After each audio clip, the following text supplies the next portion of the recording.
Саламатсыздар мекендештер, саламатсыздарбы? Аралаш Мушташ өнөрүнүн күйөрмандары НТ Спорт каналы назарыңыздарды Нарын шаарына бурмакчы. ВЕФ 59 Профайт 24 турнири. Алгачкы жуп 66 килограмм салмак ченбирдигинде Кутман Уланов жана Аскар Көлбаев. Кутман Уланов кызыл буштан чыккан чаарала чолокшу менен беттешти өткөрүп аткан мушкер, ал эми кара кийим менен көк буштан чыккан Аскар Көлбаев. Ошол 66 килограмм салмак ченбирдигинде өздөрүнүн алгачкы беттешин өткөрүп атат. Кутман Уланов буга чейин ВЕФ Профайт 50 турниринде чыгып жеңишке ээ болгон. Ошондой эле ВЕФ Selection 14, ВЕФ Профайт 15 ошол турнирлерде ийгилик жараткан мушкер, андыктан бул беттеште ал фаворит болуп эсептелет. Жана ал биринчи номер менен иштеп баштады. Жана бирок ошол эле учурда Аскар Көлбаев дагы жөнөкөй мушкер эмес экенин далилдеп, ал дагы лоу кик, хай кик жана ошол эле учурда кол менен дагы соккузатканга мүмкүнчүлүк алып атат. Азырынча беттеш алгачкы минутасы артта калган учурда дээрлик тең ата таймашка биз күбө болуудабыз. Аскар Көлбаев Нарын облусунун Атбашы районунан, бою 1 метр 80 сантиметр жана ошондой эле өзүнүн буга чейинки ийгиликтери албетте бир аз жупуну, кармаш урушу боюнча Кыргыз Республикасынын чемпиону, ал эми режиссер урушка ушул ВЕФтин алкагындагы турнирге алгачкы ирет чыгып атат. Ич талаштыра бир сокку бул ошол Кутман Улановдун аткаруусунда болду. Кутман Уланов болсо ал Ысык Көлдүн Ысык Көл облусунан болот. Бою 1 метр 78 сантиметр. Экөөнүн боюнун узундугу дээрлик бирдей деп айтсак болот. Назарбек деген агайдын шакирти Кутман Уланов азыр атаандашын жерге басып алды дагы дал ушул жерде өзүнүн активдүүлүгүн көрсөтүшү керек болот. Бирок азырынча биринчи раунд, албетте алдыда дагы бир нече убакыт бар. Жана ушул Selection Profight турнирлеринде көбүнчөсү беттештер убактысынан эрте бүтөт. Ал эми глобалдагы турнирлерде өзгөчө катуу даярдык менен чыккан бул бир болсо, ал эми андан сырткары ушул Профайттагы глобалдагы негизги мушкерлер булар болуп көрбөгөндөй тажрыйбалуу, ошондуктан бири-бирин утуу оңойго турбайт дагы. Көбүнчөсү акыркы гонгко чейин беттеш уланган учурлар болот. Азыр мына өтө ыңгайлуу отуруп алып, бет талаштыра, соккуларды уламдан улам жадырып атат. Бирок ага карабастан азыр Аскар Көлбаев ордунан туруп кеткенге жетишти. Эми Кутман Уланов Ысык Көл облусунан, Аскар Көлбаев Нарын облусунан, андыктан бул беттештин ушул Нарын шаарында өтүп атканын эске ала турган болсок, көк бурчтан чыккан кара кийимчен Аскардын күйөрмандары көбүрөөк деп айтсак болот. Азыр болсо ушул күйөрмандардын колдоосунда, алардын сүрөөнү менен Кутман Улановду жерге басып алганга мүмкүнчүлүк болду. Кутман Уланов 1996 жылы 14 январда төрөлгөн. Азыркы учурда 22 жашта жана ошол 22 жашында бир топ ийгиликтерди жаратканга мүмкүнчүлүк алды. Өзү Каракол шаарында жашайт жана азыр бутту кайрып кетүү ыкмасы да ушул Кутман Улановдун аткаруусунда болчудай. Жок, бул ыкма эми иш жүзүнө ашпай калды. Ошентсе дагы атаандашы Аскар Көлбаев мына жерде жатат, андыктан Кутман Уланов ушул жерден соккуларды узатуу мүмкүнчүлүгүнө ээ болсо болот. Активдүүлүк жок, андыктан бүгүнкү беттештин калысы Мирбек Буларкиев азыр аны ордунан тургузуп, мына туруу абалында беттешти өткөрүүсүнө мүмкүнчүлүк бериши ыктымал. Азырынча ал жөн гана абалды көзөмөлгө алып турган учуру. Эки ушул октагондун ичинде калыс боло турган эки биздин мекендешибиз бул жака Нарын шаарына келген. Бирөөсү Мирбек Буларкиев жана ошондой эле дагы бир калыс Ашимов. Азырынча ал октагонго албетте чыкпайт, себеби Буларкиев бир нече беттешти өткөргөнгө толук мүмкүнчүлүгү бар. Экөө тең эл аралык даражадагы калыс болуп эсептелишет. Жана Мирбек Буларкиев аны биздин күйөрмандар өтө жакшы таанып калды. акыркы ушул бүткүл дүйнөлүк эр таймаш федерациясынын дээрлик бардык турнирлеринде ал өзүнүн калыс кызматын аткарып келет. Ошентип биринчи раунд соңуна жакындап калган учурда активдүүлүк бир аз азайды эле. Азыр мына карап көрсөңүздөр, Аскар жөнөкөй жерден атаандашынын үстүнө чыгып кеткен учур эле. Бирок ошол мезгилде мына биринчи раунд соңуна чыкты. Саналуу көзөмөлдөн кийин экинчи бөлүк башталат. Ага чейин көзгө урунтуу учурларга көз салабыз.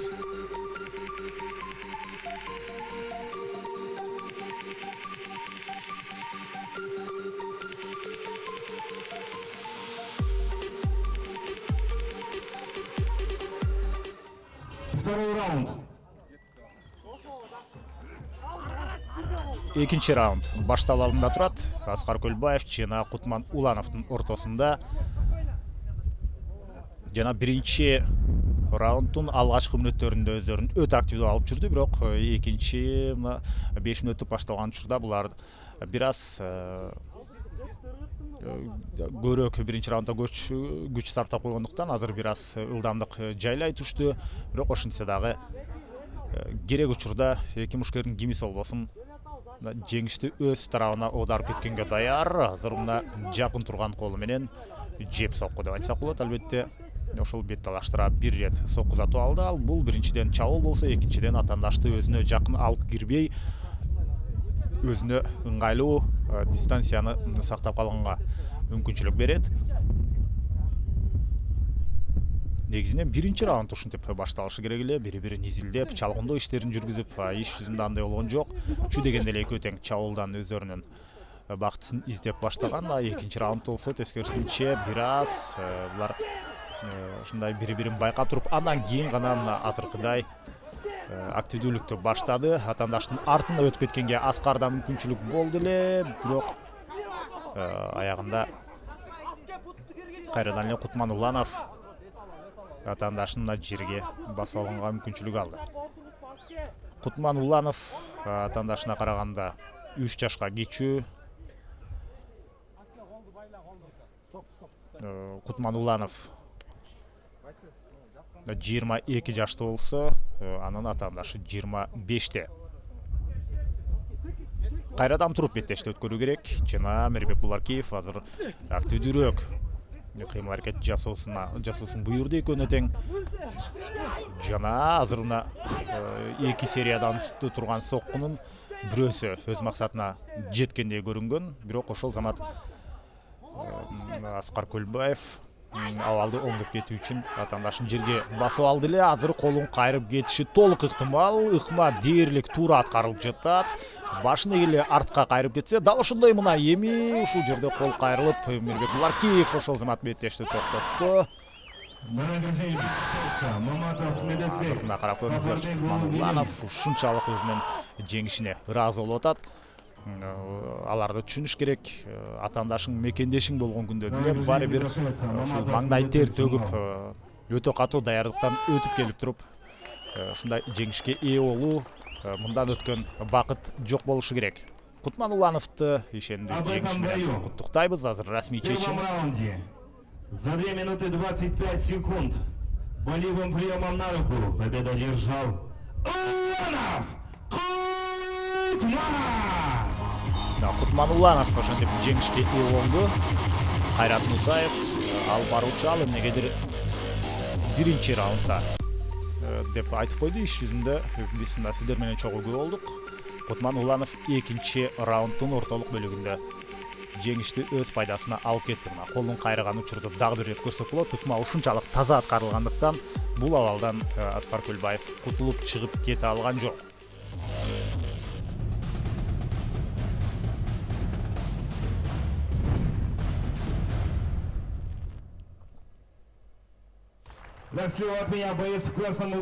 Азыр болсо мына экинчи жуп 57 килограмм салмак чембирдигиндеги мушкерлер. Сайджапар Бакиров жана ошондой эле Бактыбек Марсбек уулу. Бакиров Сайджапар Саид Жапар Бакиров сіздердің назарыңыздарда. Ал эми анын атаандашы көк муштан чыккан Бактыбек Марсбек уулу. 170 сантиметров. Ему 19 лет. Победитель WF Selection, третий. Мастер спорта по боям без правил. Профессиональный рекорд. 1 победа, 0 поражений и 0 ничьи. Команда Кочкор, Шапак. Встречаем Марсбек уулу Бактыбек! Марсбек уулу Бактыбек сіздердің назарыңыздарда. Болды мына ушул 2 мушкер эми 57 кг салмак чендиринде күч сынашат. Экөөнүн боюн узундугу 1 тең 1 метр 70 сантиметр.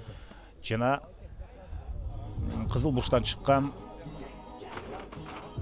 Саид Жапар Бакиров. Ал чолок шымында да кызыл өңдөрү бар. Ал эми кара кийимчен Бактыбек Марсбек уулу. Саид Жапар Бакиров Рамазан Никрамазановдун шакирти, 1996 жылы төрүлгөн, 22 жашта. Жана ошондой эле ал эрежеси ируш боюнча спорттун чебери, буга чейин бир беттеш өткөрүп, анда жеңишке ээ болгон, жана жеңил узасын азырынча тарт элек, тең чыгып да көргөн эмес. Анын атаандашы Бактыбек Марсбек уулу 3 жашка кечүү. Саид Жапарга караганда 1999 жылы туулган, андыктан азырынча ал 19 жашта болгону, азыр мына сол тизе менен атаандашын жерге басып алганга аракет кылды. Саид Жапар Бакиров, Рамазан Никрамазанов бул Горец спорт клубунда машыктыруучу, өзүнүн командасы бар. Мына ошол Горец спорт клубунда машыккан Саид Жапар Бакиров азыр атаандашын жерге жаткырып алып, ошол жерден аракет көрүүнү туура көрүп атат. Ал учурда Бактыбек Марсбек уулунун машыктыруучусу Байыш Ашимов, ал валетудо боюнча спорттун чеберлигине талапкер, панкратион боюнча спорттун чебери, жана ошондой эле WF Selection 3 турниринде жеңишке ээ болгон. Бул дагы эрежеси ируш боюнча спорттун чебери. Азыр 19 жашта экенин эске ала турган болсок, келечекте кыргыздын желегин далай жерде желбирете турган мушкерлерибиздин бири да ошол Бактыбек Марсбек уулу деп айтсак болот. Азыр мына далысы менен жерде жатканына карабастан, Саид Жапар Бакировдон таасирдүү соккуларды өткөрүп алган жок. Жана азыр мына буту менен бет талаштырап бир сокку затканга аракет кылып көрдү. Эгерде андай сокку таамай тие турган болсо, терең нокаутка кетип калышы деле толук ыктымал болчу. Бирок ошого карабастан Саид Жапар Бакиров өзүнүн ыңгайлуу позициясын дагы деле кармап турат. Торду кармаганга уруксат жок. Аны ортодогу калыс жакшылап байкап турат. Бул абалдан эми бир жакшы упай алып келе турган аракет көрө алчу да эмес десек жок, андай эмес. Кайрадан эле ошентип ары бери жулкунуп атып, кайрадан ыңгайлуу позицияны ээлегенге аракет кылып атат. Жана бут менен ушул жерде муунтуп, атаандашын муунтуп кете турган ыкмап бар, бирок аны Бактыбек Марсбек уулу аткара албай. Ал үчүн бир бутту атаандашын бир колунун өйдө жагынан алышы керек. Мына ошондо бир колду кошуп, моюнду кошуп туруп муунтуп кетсе, мына 3 буштук ыкмасы менен жеңишке жеткенге мүмкүнчүлүк болмок. Ал учурда биринчи раундтун акыркы 2 минутасы калды. Бир топ сапаттуу беттешти. Эки мушкер өткөрүп атат. Эми Горец спорт клубу деле сапаттуу мушкерлерди дайыма даярдап келет. Ошол эле Бактыбек Марсбек уулу болсо, ал Кочкор. Кочкордон болот өзү. Мына дал ошол жакта ийгиликтүү машыгууларын өткөрүп жүргөн. Андыктан дал ушул WF 59 Pro Fight 24 турнирине эки мушкер тең өтө жакшы даярдангандыгы мына ушул жерде байкалып турат. Кыймыл аракеттер дээрлик, профессионалдуу деп айтсак болот. Эч кандай катачылыкты эки мушкер тең азырынча кетире элек. жана мына ушинтип дал ушул позиция. Ого, азыр мына карап көрүңүздөр. Буга чейин бир ирет ошентип атаандашынын үстүнө жатып кетти эле. Азыр болсо ал аракет иш жүзүнө ашпай калды. Муунт ыкмасына түшүп калыш ыктымал болчу, бирок азыр ыкма бир аз таза эмес. Же муунтуп жеңип кете алат болду экен. Өтө кыйын, көп күч сарптоо менен башын чыгарып кетти дагы. Бир чоң баледен азыр ошентип Сайытжапар Бакиров кутулуп кетти. Эми ошонун эсесин соккулар менен чыгаргысы келет, бирок сокку узатууга дагы мүмкүнчүлүк берген жок. Чыныгы жиу-джитсунун өкүлү сыяктуу азыр Бактыбек Марсбек уулу өзүн өтө жакшы ушул партерде алып жүрдү. Азыр бөйрөк талаштыра. Таптакыр аягы жок соккуларды узатып атат. Өтө кубаттуу эмес, бирок бул дагы өзүнүн таасирин бериши толук ыктымал. Биринчи раунд аягына келип жетти. Бири-бирине шай келген эки мушкер мына экөө чогуу чыгып октагондун сыртында секунданттарынын кеңешин уккандан кийин албетте бир аз демин басып алып, кайрадан экинчи раундда бири-бирине каршы беттешет.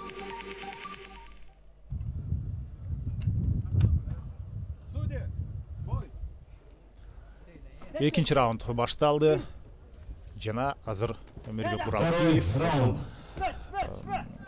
калыстар, каптал калыстары даярбы деп аларды бир сыйра карап туруп, андан кийин беттешти баштады. Чындыгында каптал калыстары алар өздөрүнүн жумушун кылып атат дагы. Эгерде гонг акыркы гонг жаңырганга чейин жеңүүчү аныкталбай калса, дал ошол каптал калыстары чындап жумушка киришет. Жана ошондой эле каптал калыстарынын катарында Вефтин мушкери Ринат Саякбаев дагы бар экен. Эсиңиздерге салып коелу, ал улуттук деңгээлдеги калыс.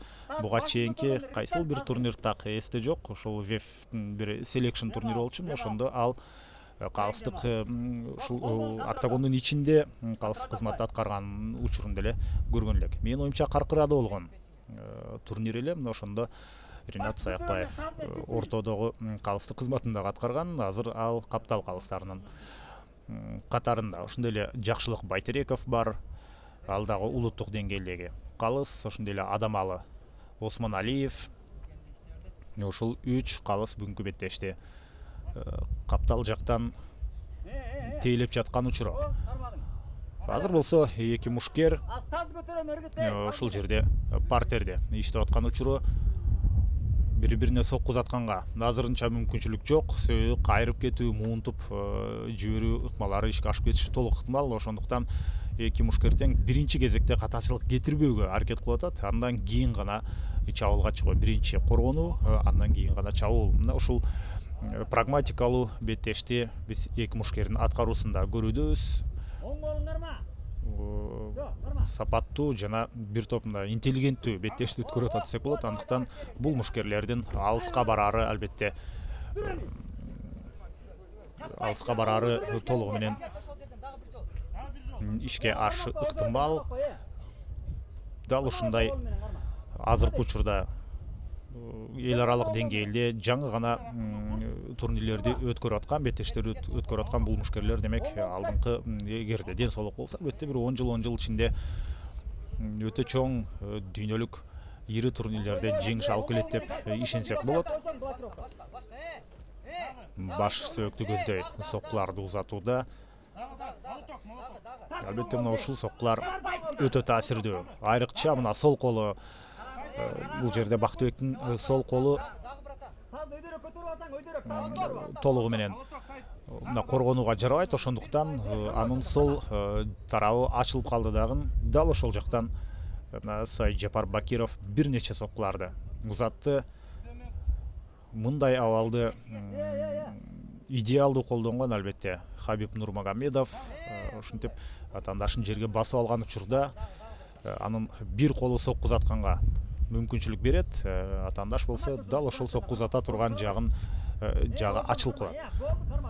Ошол ыкманы дээрлик идеалдуу болбосо дагы ушул бир топ ошого жакын азыр аракеттерди көрдү. Атаандаштын сол колун бут жагына алып келип туруп, ошол жактан кармады дагы бет талаштыра сол тарап сол жак жагына уламдан улам соққыларды ұзатты.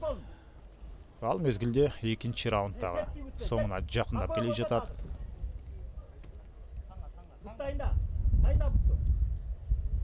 Бақтыбек болса өте көп уақытысын партерде жату менен өткөрүүдө. Эми бул рет Саид Жапар ушул кирип келгенге башкача ыкманы колдонду. Буга чейин секирип кирем деп айланып кетип атаандашынын астында калкала жазады эле. Азыр болсо эми бир аз жакшы туура кыймыл аракетти жасаганга мүмкүнчүлүк болду. Мойнун алдырып койгон, бирок муунту ыкмасын азыр Бактыбек колдонбойт. Чындыгында азыр мына биз Саид Жапар Бакировдун ушул Хабибдин беттешти өткөрүү ыкмасын иш жүзүнө ашырганга аракет кылып жатканын көрсөк болот. Каптал жакка өтүп туруп, азыр дагы бир жерден ушундай бир ыңгайлуу атаандаштын бети ачылып кала турган бир ыңгайлуу позицияны ээлеп алгысы келип атат. Мына караңыздарчы, бет талаштырат, дагы бир сокку узатылды. Жана менин жеке пикиримде упай жагынан Саид Жапар Бакиров албетте алдыда бара жатат. Эгерде беттеш соңуна чыгып кала турган болсо, азыр ушул жерден муунту ыкмасын колдонсо болот, бирок аны иш жүзүнө ашыра алган жок. Бир аз чарчап чала баштадыбы. Атаандаш артка өтүп кеткен учурда дайыма ыңгайсыз. Бойцы в середину. Беттеш соңуна чыкты дейт. Негизинен президент спортивного клуба Тайла. Бул жерде ортодо бир раунд артта калып калганбы. Так, событием бою. Решением главного судейского столика боевая ничья. Беттеш ошентип мына тең чыгуу менен аяктады. Саид Жапар Бакиров биз көргөн ушул 2 раундтун жыйынтыгы боюнча албетте ал бир топ өзүн активдүү алып жүрдү эле. Бирок Бактыбек Марсбек уулу аягына чейин чыдады. Ошентип бул беттеш жеңүүчүнү аныктаган жок. Биз эки мушкерди тең, Саид Жапар Бакировду дагы, Бактыбек Марсбек уулун дагы ошол ийгиликтүү беттеш менен куттуктайбыз. Ал эми азыр болсо 3-чү жұп VF 59 Pro Fight 24 турнириндеги 66 кг салмак чембирдигинде кызыл бурчтан чыккан Баймурат Сайтиев тууралуу маалымат айтылып атат. Победитель турнира Ормонхан, победитель WF Pro Fight 17, 19 и 21. Команда Кыргызата, тренер Мырза Айдаралиев. Встречаем Сайтиев Баймурат Сайтиев кызыл бурчтан чыккан мушкер. Ал эми анын атаандашы Джафар Курбанов Өзбекстандан келген мушкер. Негизинен бул Нарын шаарына Өзбекстан, Тажикстан жана Кыргызстандын мушкерлери келишкен. Чемпион Узбекистана по рукопашным боям. Команда Ахмат, тренер Хадыров Надыр. Встречаем Гурбанов Джафар. Джафар Гурбанов көк бурчтан чыкты. Ошентип бул беттештин албетте фаворити деп биз мекендешибиз Баймурат Сайтиевди айтсак болот. Ал мына ак кийим менен кызыл бурчтан чыкты. Ал эми кызыл чолокшу менен Өзбекстандык. Баймурат Сайтиев буга чейин VF Pro Fight 17, 19, 21 турнирлеринде жеңүүчү аталып, ошондой эле Ормонхан турниринде дагы чемпион болгон. Андан сырткары ошол 4 беттешинин баарында жеңишке жеткен мушкер. Жалал Абад облусунан 9 тоrodон болот. Жана ал эки мушкер тең өзүнүн активдүүлүгүн көрсөтүп атат. Дагы Баймурат Сайтиевдин сологой экенин албетте эске алыш керек. Бул атаандаштар үчүн ыңгайсыздык жаратат. Албетте айрыкча бокста, стол теннисинде сологойлор бир топ ыңгайсыз болсо, бирок эми эреже серушта ал өтө чоң артыкчылык эмес. Ошентсе дагы азыр Баймурат Сайтиев Джафар Курбановду жерге баса алып, ушул жактан ыңгайлуу позицияны ээлеп туруп соккуларды узатса болот. Азыр мөндүрдөй соккулар жаатуу мүмкүнчүлүгүнө ээ болду. Күйөрмандар да кадимкидей алга сүрүп атат. Албетте мекендешибизде алга сүрөт турганы жөн жерден эмес. Бул абалдан менин оюмча Өзбекстандык кутулуп кете албайт. Дал ошондой беттеште Калыс токтотту. Ошентип күйөрмандардын сүрөөнүнө бөлүнүп турган учуру. Азамат Баймурат Сайтиев биринчи раунддун алгачкы мүнөттөрүндө эле жеңишти өз тарабына аударып кетти. Бул жерде демек беттешти Жафар Гурбановдун секунданты демек токтоткон экен. Ал ошол сүлгүнү октагондун ичине ыргыткан учурда дал ошол жерден демек калыс беттешти токтоткон. Өзбекстандык мушкер деле, бирок оңой жол эмес болчу. Ал эреже сериш боюнча спорттун чебери, кармаш урушу боюнча Өзбекстандын чемпиону. Ошондой эле атактуу Надыр Кадыровдун шакирти Ахмат спорт клубунда машыгат, бирок ошого карабастан Баймурат Сайтиевдин фонунда ал өзүн албетте бир топ эле алсыз сезип калганын көрдүк. В первом раунде за 1 минуту 15 секунд техническим нокаутом победу одержал Сайтиев Баймурат Сайтиев Азамат болгону 19 жашта. Бул мушкерибиз 1999 жылы 5 февралда төрөлгөн. Дагы бир келечеги кең мушкерлерибиздин бири дал ушул Баймурат Сайтиев. Мырза Айдаралиевдин шакирти, Кыргыз Ата спорт клубунун өкүлү Баймурат Сайтиев.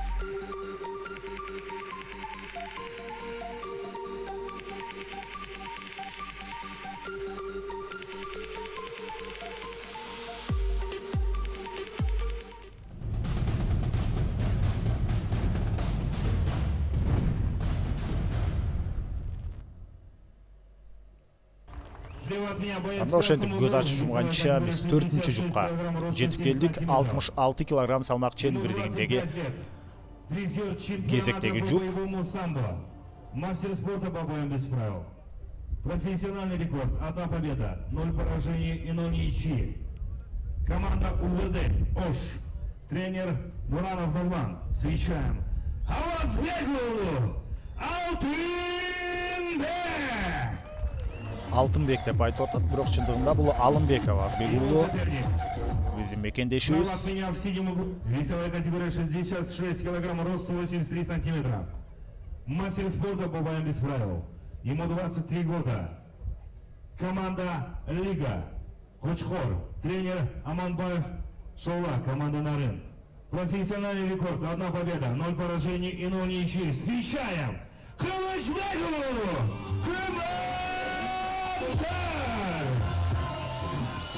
Күмөндөр Күмүшбек уулу. Бул болсо көк буштан чыккан мушкер. Экөөнүн боюнун узундугунда албетте айырма чоң.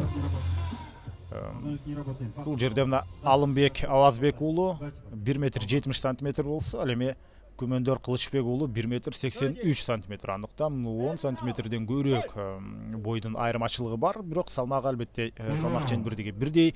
Экөө тең буга чейин бирден беттеш өткөрүп жеңишке ээ болушкан. Андыктан бүгүн бирөөсү ошол жеңишин улантат, ал эми экинчиси албетте өзүнүн карьерасындагы алгачкы жеңилүү ызасын тартып калышы толук ыктымал.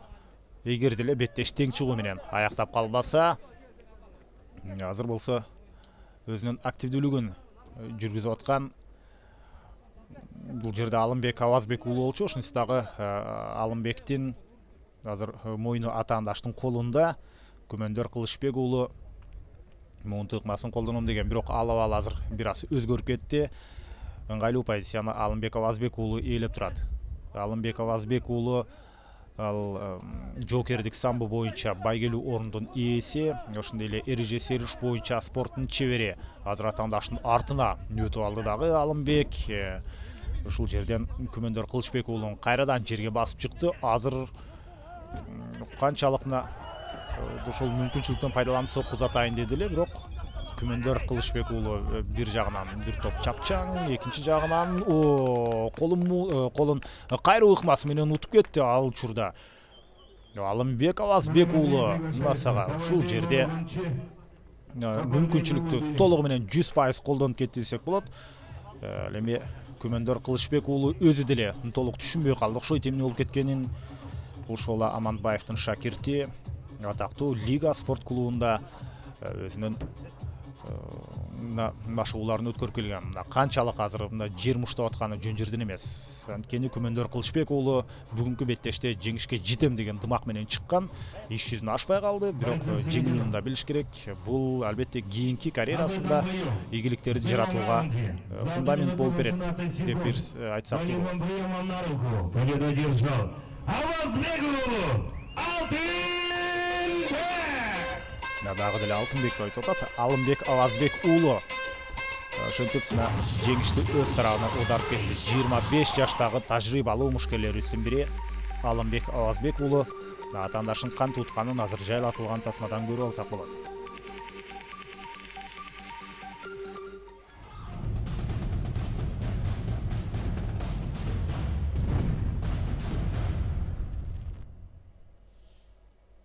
Подбресываем бойцов аплодисментами, уважаемые. Мына эми кезектеги мушкерлер, булар 57 килограмм салмак чен бирдигинде. 57 килограмм. Самарбек Сабыржан уулу тууралуу азыр маалымат айтылды. Профессиональный рекорд. 2 победы, 0 поражений и 0 ничьи. Чемпион Азии по джиу-джитсу. Мастер спорта по боям без правил. Команда Кырыкчоро. Алай, встречаем Сабыржану!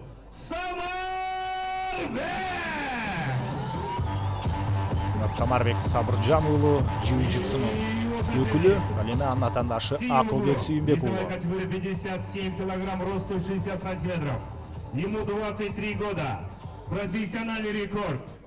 4 победы, 1 поражение и 0 ничьи. Победитель WF Pro Fight 14. Победитель WF Selection 14. Мастер спорта по ММА. Команда Көкжал. Соколь. Встречаем Сүйүнбек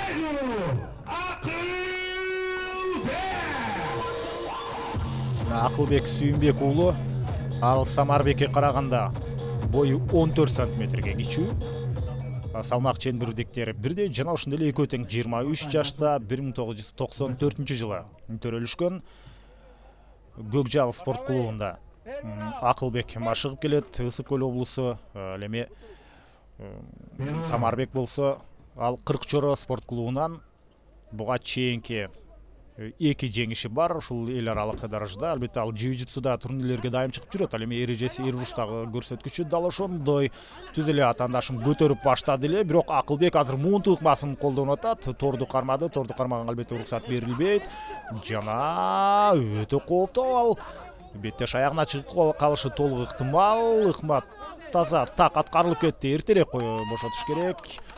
Самарбек Сабыржан уулу бир аз эсин жоготуп койгон сыяктуу. Ооба, жерге жаткырып, акырын эс алдырып алып, андан кийин ордуна тургузса жакшы болот эле. Аз жерден да абалды көзөмөлдө чыгарып ала жаздады. Жакшы эле экен. Демек, Самарбек Сабыржан уулу мына ордунан туруп басканга мүмкүнчүлүк алып отурат.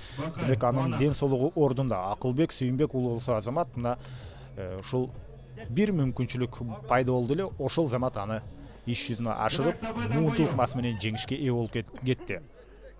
Расмий чечим. За 31 секунду в первом раунде удушающим приемом победу одержал Сүйүнбек Акылбек. Буга чейин 4 жеңиши бар болсо, Акылбек Сүйүнбек уулунун ошентип ал 5-чи жеңишин камсыз кылды. Жана жеңишке ээ болуу үчүн ага болгону 31 гана секунда керектелди.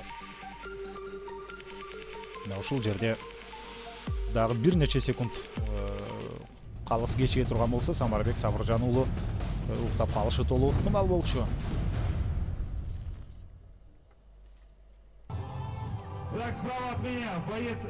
Азыр болсо кезектеги мушкерлер, булар дагы 57 килограмм салмак чен бирдигинде. Жана бул интернационалдык таймаш деп айтсак болот. Анткени Өзбекстан менен Кыргызстандык мушкерлер бири-бирине беткелет. Он также является чемпионом Узбекистана по боксу. Команда Ахмат, тренер Кадыров Надыр. Встречаем Хасымжанов Бахтияр. Өзбекстандык мушкер Бахтияр Касым Ходжаев. Слева от меня в красном углу, весовая категория 57 килограмм, росту 70 сантиметров. Ему 23 года. Чемпион Кыргызской республики по боям без правил. Победитель WF Pro Fight Арашан. Победитель WF Pro Fight Selection. Профессиональный рекорд: 4 победы, 2 поражения и 0 ничьи. Мастер спорта по боям без правил, команда «Боец». Тренер Эмиль Токтугонов. Встречаем Жаныбекулу Данияр! Данияр Жаныбекулу. Ошол бүткүл дүйнөлүк эр таймаш федерациясынын негиздөөчүлөрүнүн бири, мүмкүн негиздөөчүсү Эмиль Токтогоновдун шакирти «Боец» спорт клубунан болгон мушкер мына биздин сол жагыбызда. Калыстын сол жагында турган мекендешибиз Салиман атандашы өзбекстандык Бахтияр Касымходжаев. Бахтияр Касымходжаев буга чейин бир гана беттеш өткөргөн жана анда жеңишке ээ болгон. Ал эми Данияр Жаныбекулу ал бир топ тажрыйбалуу 6 ирет беттешке чыгып, 4-өсүндө жеңүүчү аталган. WF Pro Fight Арашан турниринде уткан, WF Selection'ды жеңген. Ошондой эле эрежеси эр уруш боюнча Кыргызстандын чемпионатын утуп алган. Ал эми өзбекстандык мушкер өтө кооптуу Бахтияр Касымходжаев, анткени ал бокс боюнча, ошол эле учурда эркин күрөш боюнча Өзбекстандын чемпиону. Өтө сейрек кездешкен көрүнүш, анткени бокстун чемпиону эркин күрөш боюнча чемпион болуш өтө кыйын. Ушул бири-бирине шайкеш келбеген эки башка спорттун түрүндө Өзбекстандын чемпионатын уткан мушкер. Бою 1,75 сантиметр. Биздин мекендешибизге караганда 5 сантиметрге бою узунураак. Бахтияр Касымходжаевдики жана азырынча бири-бирин аңдып, мына чалгындоо иштерин жүргүзүү менен алектенип атышат. Жана Бахтияр Касымходжаев стойка деп коебуз, албетте туруу абалында дагы өзүнүн ишенимдүү сезет. Бокс боюнча Өзбекстан чемпиону кармашып кете турган болсо, партерде дагы өзүн жакшы алып жүрө алат. Эркин күрөш менен бир топ убактысын өткөрүп, буга чейин машыгып келген. Экөөнүн мына ошол жаш курагы дагы албетте бир топ жаш, айрыкча өзбекстандык болгон ал 19 жашта. Ал эми Данияр Жаныбекулу 23-кө чыкты. 1994 жылы төрөлгөн. Буга чейинки чыккан эки мушкер алар дагы 23-тө болчу. Ошолор менен курдаш деп айтсак болот. Кандай азыр мына бут менен бир лоу кикти иш жүзүнө ашырганга аракет кылып көрдү эле мекендешибиз Данияр Жаныбекулу, бирок ал ийгиликтүү эмес. Активдүүлүк жок, эки тараптан тең. Демек бул беттеш биринчи катачылыкка чейин уланчудай. Азыр мына ылдыйкы жаакка сокку узатылды Өзбекстандык мушкердин аткаруусунда. Анткени ал дагы бир рет айтып өтөлү, мына ушул бокс боюнча Өзбекстандын чемпиону. Ал эми Өзбекстанда бокс канчалык деңгээлде, бокс сүйүүчүлөр арасында канчалык жакшы деңгээлде алар беттешерин албетте эске алсак болот. Ошентсе дагы биздин мушкер Данияр бир топ тажрыйбалуу, мына ошол тажрыйбасына таянып, бул беттеште жеңишке ээ болгонго мүмкүнчүлүгү өтө чоң. Сырткы көрүнүшүнөн экөө бири-бирине окшоп кетет. Чындыгында кийген кийиминен баштап дээрлик мындай караганда бири-бирине түспөлдөш болгон. Жана салмагы дагы албетте булардыкы бирдей, экөө тең 57 килограмм. Мүмкүн бул жерде Данияр Жаныбекулу мына ошол туруу абалында беттеште уланта бербестен атаандашына кирип барып партерге жерге жаткырып алып, мына ошол жактан өзүнүн активдүүлүгүн көрсөтсө жакшы болот беле. Анткени мындай учурда ушул сериялуу эмес, бирок жалгыз соккулар Данияр Жаныбекулун бир аз жүдөтүп коюшу толук ыктымал. Бирок азырынча өзүн ишенимдүү сезип жүрөт мекендешибиз Данияр.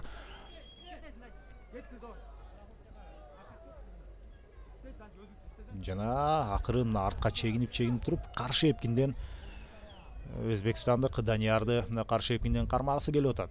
Муну албетте Данияр өтө жакшы түшүнөт. Лоу кик сол бутка Джонсонду көздөй узатылды, бирок бул лоу кик албетте бир эле жолу ишке ашканда өзүнүн кандайдыр бир пайдасын бербейт. Ал үчүн бир нече ирет мына ушул бир нече соккулар узатылышы керек. Мына сол кол менен, алыскы кол менен сокку узатты, кросс сокку дейбизби? Бирок азырынча Данияр баары бир абалды толук көзөмөлгө алып турган учуру. Ушундай кирип барып активдүүрөөк болуш керек болот. Антпесе бул раундту атандашына алдыруу иши толук ыктымал жөө турбастан мына чачын оңдоп коюп туруп беттешти өткөрүп атканын эске ала турган болсок, өзбекстандык Бактияр Касымходжаев чыныгы сырткы келбетине көңүл бурган мушкерлердин бири сыяктуу. Себеби мындай учурда мына ушундай соккулар керек. Жок, бул өзбекстандык, кечиресиздер. Азыр Бактияр Касымходжаев мына 2 сериядан турган соккусун узатты. Сырткы келбети чындыгында бири-бирине түспөлдөш экенин албетте эске алыш керек. Өзүнө ыңгайлуу тактиканы тандап алды Бактияр Касымходжаев. Ал артка акырын чегинип келет дагы. Атандаш жакындаган учурда сокку узатат. Азыр гоңтон кийин сокку узатып ийди. Андыктан бул жерде Данияр Жаниёк уулу өз наразычылыгын билдирейин деди, бирок кошумча дагы албетте өзбекстандык конок, андыктан конокко кыр көрсөтүү көп туура эмес деп чечти. Жана экинчи раунд активдүү башталып отурат. Тейкдаун бул мекендешүүсүнүн аткаруусунда биринчи раундта эле ушундай кылышы керек эле, бирок эмнегедир экинчи раундка чейин ушул абал келди.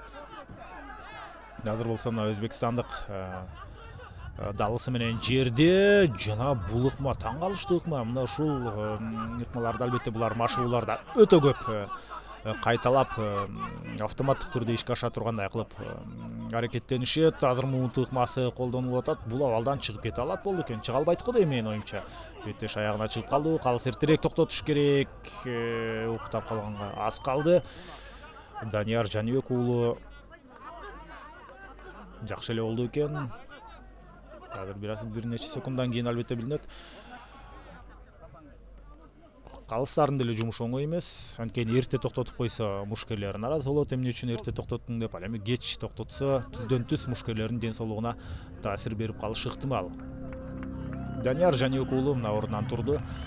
Ал эми өзбекстандык мушкерди Бактияр Касымходжаевди жеңиш менен куттуктайбыз. Албетте мүмкүнчүлүктү пайдаланып жеңишти өз пайдасына алып кетти. Азырынча мына ушул WEF 59 Global 24 кечиресиздер, Profit 24 турнириндеги алгачкы чет өлкөлүк жеңүүчү ошентип Бактияр Касымходжаев болуп турат. Буга чейинки бардык беттештерде кыргызстандыктар жеңип келди. Же болбосо эки мушкерден кыргызстандык же башка өлкөдөн чыкса дагы аларды биздин жердештер утуп келди эле.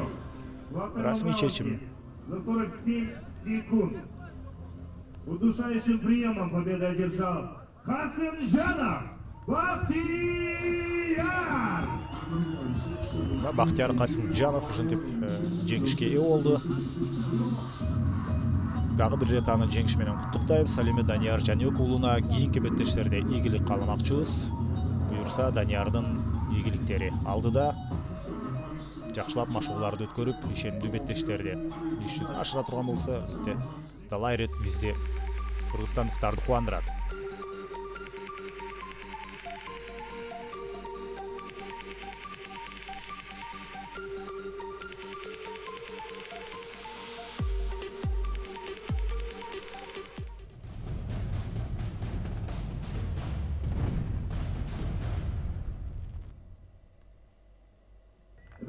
Азыр болсо мына 57 килограммдан 66 килограмм салмак чембирдигине көчөлү. Азыр болсо Кутман Уланов менен Аскар Усенбаев беттешет. Профессиональный рекорд. 2 победы, 0 поражений и 0 ничьи. Встречаем Уланов Кутман. Кутман Уланов тууралуу маалымат айтылды. Экрандан азырынча көрүнгөн жок. Анын атандашы мына көк бурчтан чыккан мушкер Аскар Усенбаев. Ему 24 года. Чемпион Кыргызской республики по рукопашным боям. Мастер спорта по боям без правил. Профессиональный рекорд. 1 победа, 0 поражений и 0 ничьи. Тренер Эгемберди Улан. Команда Нарын. Встречаем Усенбаев.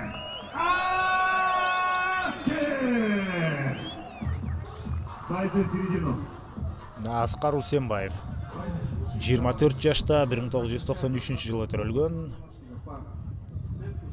Улан Эгембердиевдин шакирти нарын командасынан Кыргыз Республикасынын кармаш урушу боюнча чемпиону, ошондой эле эрежеси уруш боюнча спорттун чебери, мына кара кийимчен. Ал эми кара сары аралашкан чолок шым кийип кызыл бурчтан чыккан мушкер бул Кутман Уланов. Ал 22-де, демек Аскар Усенбаевтан 2 жашка кичүү. Бою 1 метр 78 сантиметр. Аскардыкы 1 метр 80 сантиметр, андыктан бойлорунун узундугу деле дээрлик бирдей. Бою 2 сантиметрге кичүү, жашы да 2 жашка кичүү. Мына ушул көрсөткүч бул 2 мушкерди айырмалап турат.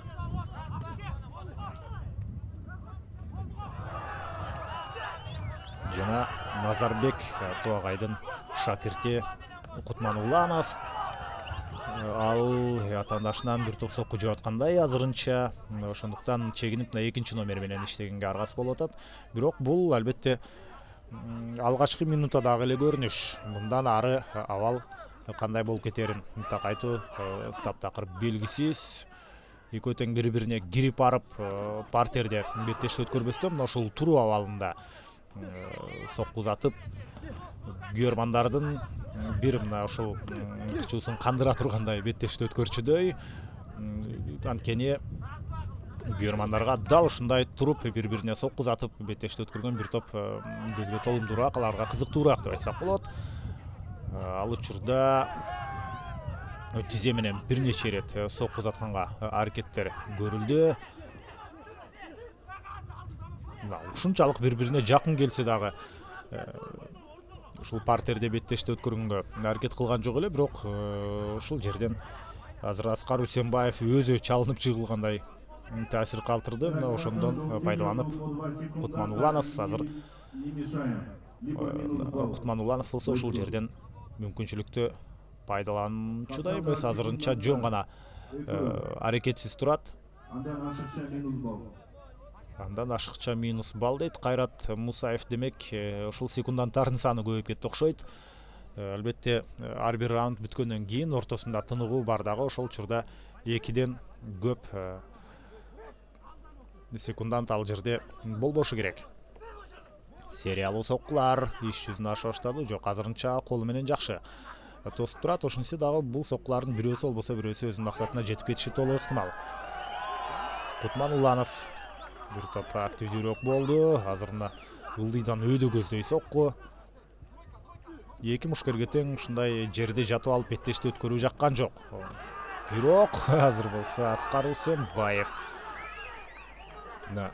күтүүсүз жерден атаандашы үчүн күтүүсүз болду. Анткени ал буга чейин таптакыр мына бутка киргенге, белге кирип келгенге аракет кылган эмес. Ошондуктан ал эмнегедир өзүнө ишенимдүү болуп алып туруп беттешти өткөрүп аткан. Дал ошол мүмкүнчүлүктөн пайдаланып Аскар Усенбаев бутка кирип келди дагы атаандашын да жерге жаткырып алып, эми тескерисинче ал бет талаштыра сокку узатуу мүмкүнчүлүгүнө ээ болчудай. Бирок азырынча ага ээ боло элек. Бутун кайрып кеткенге шарт түзүлөт болду экен. Кутман Уланов азыр бутту кайрыганга аракет кылды. Аскар Усенбаев ошол заматында тоголонуп туруп бул абалдан чыгып кетти. Биринчи раундтун бүтөрүнө дагы 1,5 минуттай убакыт бар. Жана акырындап каптал жагынан кирейин деди эле, ага дагы мүмкүнчүлүк бербейт. Мына Кыргызстанда чындыгында эрежеси уруш өтө жакшы деңгээлде өнүктү. Андыктан октагонго биринчи ирет чыгып жатабы, экинчи иретпи, эң башкысы мына ушул тажрыйбасы аз болсо дагы, бирок кайсыл учурда өзүн кандай алып жүрүүнү толук үйрөнүп калышты. Ошондуктан оңой менен биздин мушкерлер каташылык кетирбейт.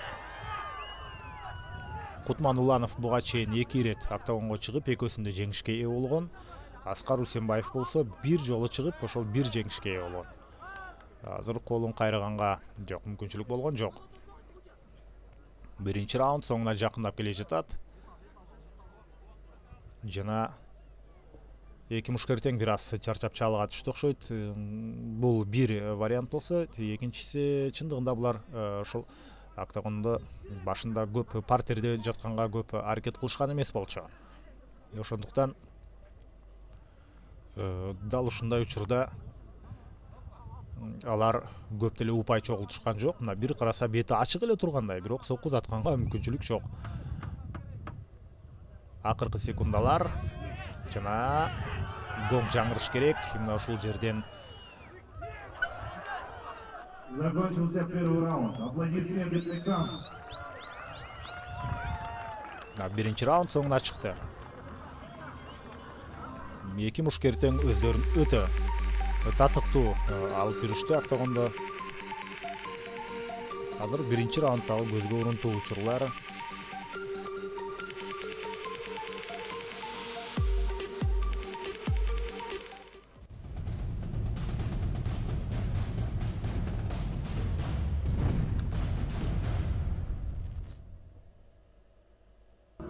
Итак, поприветствуем бойцов аплодисментами. Перед вами весовая категория 77 килограмм. Азыр болсо 77 килограмм салмак чембирдикке өтүп кеттик. Демек биз буга чейинки мушкердин кимиси жеңгенин аныктабай калдык. Аскар Үсенбаев менен Кутман Уланов болчу. Эми демек кийинки жупка өтсөк, ошол кийинки жупка демек көңүл бура берели. Тренер Чекиров Кенжебек. Встречаем Эсентуров Асыл Мырза. Асыл Мырза Эсентуров Кызыл бурчтан чыккан Ысык көл облусунун Балыкчы шаарынын мушкери. Анын атаандашы Нарын облусунан Айдынбек уулу Айдарбек. Мастер спорта по боевому самбо. Мастер спорта по ММА. Профессиональный рекорд: 1 победа, 0 поражений и 0 ничьих. Ему 26 лет. Айдынбек уулу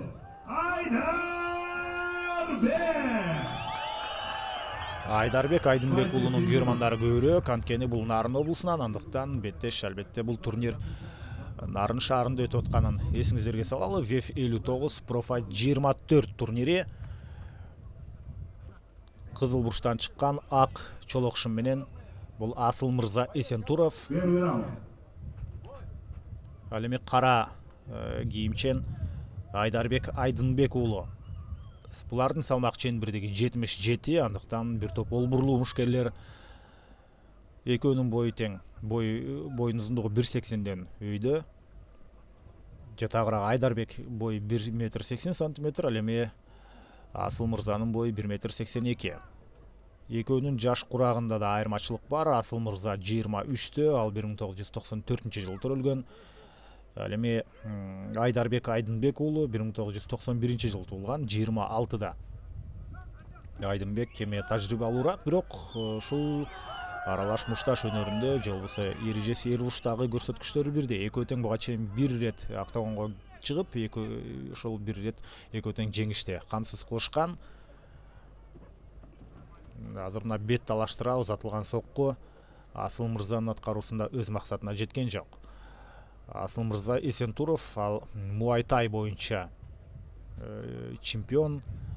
Андыктан мына ушул муайтайда албетте баш сөөтү көздөй соккулар көп узатылат. Ошондуктан башка чабуулга чыгып жаткан жөн жерден эмес эле. Бирок ошол мүмкүнчүлүктү пайдаланып Айдарбек Айдынбек уулу атаандашын жерге жыгып алды. Жана ушул абалда муунтуп аткандай таасир калтырат. Башка ракурс болсо жакшы болот эле. Ушул жерде муунтуп койсо болот. Дал ошондой мына кадимкидей дем алуу мүмкүнчүлүгү болбой калып, Асыл Мырза Эсентуров багынып бергенге аргасыз болду. Ал учурда Pride Team клубунун өкүлү Айдарбек Айдынбек уулу мына жеңиште камсыз кылды. Асыл Мырза болсо Fighter KG спорт клубунун өкүлү. Расмий чечим болуп коелу. За 1 минуту 29 секунд удушающим приемом победу одержал Айдынбек уулу Айдарбек Айдынбек уулу ошентип 1,5 мүнөт ичинде Асыл Мырза Эсентуровдун эсебин тапты. Жана эки мушкер тең татыктуу беттешти өткөрүп келе жаткан болчу. Ошентсе дагы биз бул жерде Асыл Мырзага кийинки беттештерде ийгилик каалайбыз. Ал эми Айдарбек Айдынбек уулунун жеңиши менен куттуктайбыз.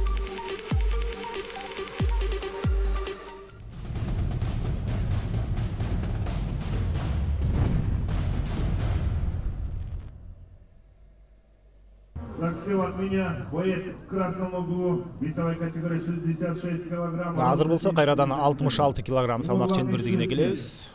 Исламбек Романов менен Шерзот Исмаилов. Победа 0 поражений и 0 ничьи. Команда Тулюс, тренер Журоев Дима. Романов Исламбек! Исламбек Романов бул мекендешибиз биздин. Анын атаандашы Өзбекстандан келген Шерзот Исмаилов. Справа от меня в синем углу, весовая категория 66 килограмм, рост 78 сантиметров. Мастер спорта по боям без правил. Победитель WF Selection 53-й. Чемпион Узбекистана по боевому самбо. Профессиональный рекорд, 2 победы, 0 поражений и 0 ничьи. Команда Ахмат. Тренер Кадыров Надыр, ему 21 год. Исмаилов Шерзот, Узбекистан. Шерзот Исмаилов ак кара өңдүү чолокшум кийген. Көк бурчтан чыккан мушкер, эми Исламбек Романов биздин мекендешибиз мына кызыл бурчтан чыкты. Экөөнүн салмагы эсиңиздерге салып коелу, 66 килограмм салмак ченбирдигинде. Бойлорунун узундугунда бир аз айырма бар. Исламбек 1,74 м боюнун узундугу, ал эми Шерзоттун бою 1,78 м. Алгачкы раунд башталды. Жана Исламбек Романов азырынча акырын артка чегинүү менен беттешти өткөрүп атат. Ал өзүнө ыңгайлуу дистанцияны аныктап алышы керек. Антпесе колу буту узун болгон Шерзот Исмаилов Исламбекти бир топ кыйын абалга калтырышы ыктымал. Төлөс спорт клубунун өкүлү Дима Журоевдин шакирти Исламбек Романов 26 жашта, бир топ тажрыйбалуу мушкерлердин бири. Шерзот болсо 21-де. Экөөнүн ортосунда 5 жаш айырма бар. Жана азыр болсо мына Исламбек атаандашын жерге басып алды дагы. Ушул жерден баш көтөртпөй соккуларды узатуу аракетин көргүсү келип атат. Өтө туура чечим. Ушул тактика ага ийгилик алып келиши ыктымал. Анткени жөн гана туруу абалында бири-бирине каршы туруп алып алыстан соккуларды узата турган болсо, анда Исламбекке ийгилик жылмайбай калышы ыктымал. Ошондуктан бет талаштыра соккулар биринин артынан экинчиси узатылды. Жана азыр жок, дагы деле кандайдыр бир өзгөчө көрүнүштөр орун ала элек. Тескерисинче Исламбек Романов азыр далысы менен жерде. Өзбекстандык Шерзот Исмаилов абалды бир аз болсо да оңдоп кетти. Болгону 1,5 мүнөт булар беттешти, 1,5 мүнөттөн көбүрөөк. Жана ал учурда кадимкидей эки мушкер бири-бирине көнө түшкөндөй, өздөрүнүн ишенимдүү сезип жүрөт. Мына ушул көз ачып жумганча абалга кадимкидей ыңгайлашып кеткенге мына эки мушкерде тең мүмкүнчүлүк бар экенине күбө болуудабыз. Өйдө көтөрүп туруп жерге чапканга аракет кылды эле, азыр ордунан туруп кете алган жок. Менин оюмча Шерзот Исмаилов ушул иш талаштыра соккуну өткөрүп алып, бир топ ыңгайсыз абалда калды окшойт. Жана Исламбек Романов беттешти ушул жерден бүтүрүшү керек. Шерзот Исмаилов чындыгында ал ушул дем алуу органдарына кубаттуу сокку өткөрүп алды окшойт. Бирок далысы менен жерде колун кайрып мына жеңишке жетти. Эртерээк кое береби. Азамат Исламбек Романов мына ушул татыктуу каршылык көрсөткөнүнө карабастан Шерзот Исмаиловду анын колун кайрып туруп утуп алды. Татыктуу жеңиш. Шерзот Исмаилов жаңы гана атаандашынын үстүнө чыктым деп өзүн ишенимдүү сезип баштаган учурда колун тартып кетти.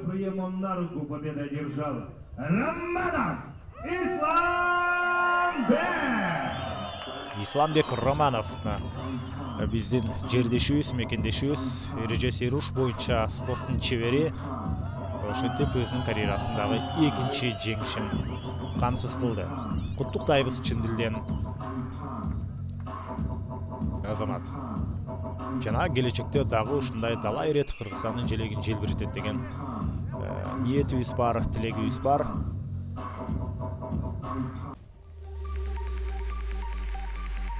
Колду кантип кайрып кеткенин ушул жайлатылган тасмадан дагы бир ирет көрүп алсак болот демек. жерге жыққанға чейин эле багынып баштаган Шерзот Исмаилов.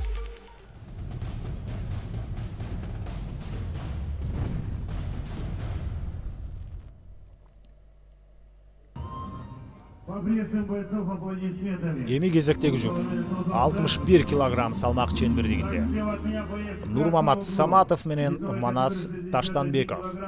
Его рост составляет 175 сантиметров. Ему 22 года. Профессиональный рекорд. 2 победы. 0 поражений и 0 ничьи. Чемпион Кыргызской республики по боям без правил. Команда Алгы. Тренер Касымов Асан. Встречаем. Саматов! Нурмамат!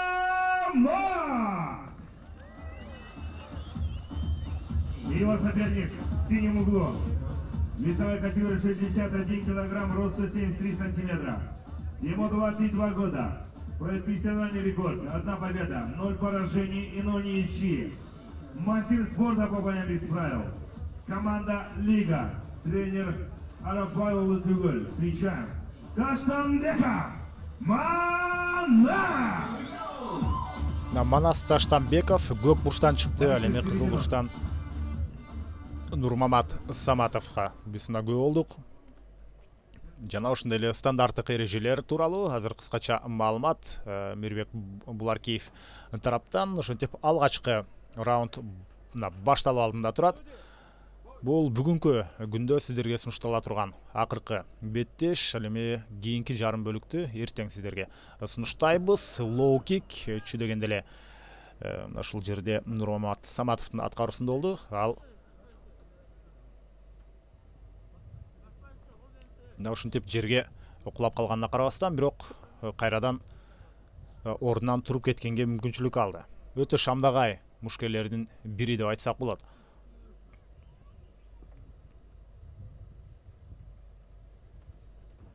Жана алыстан соккулар иш жүзүнө ашып, бир топ активдүүлүк ушул жерден башталды. Азыр болсо Манас Таштанбеков акырында патандашында жерге жыкканга аракет кылды эле. Ал иш жүзүн ашкан менен азырынча ыңгайлуу позицияны ээлей элек.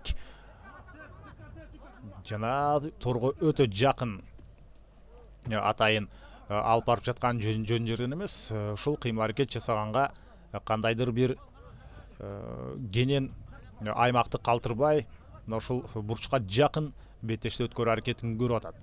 Бирок Манас Таштанбеков азырында ыңгайлуу абалга ээ болду.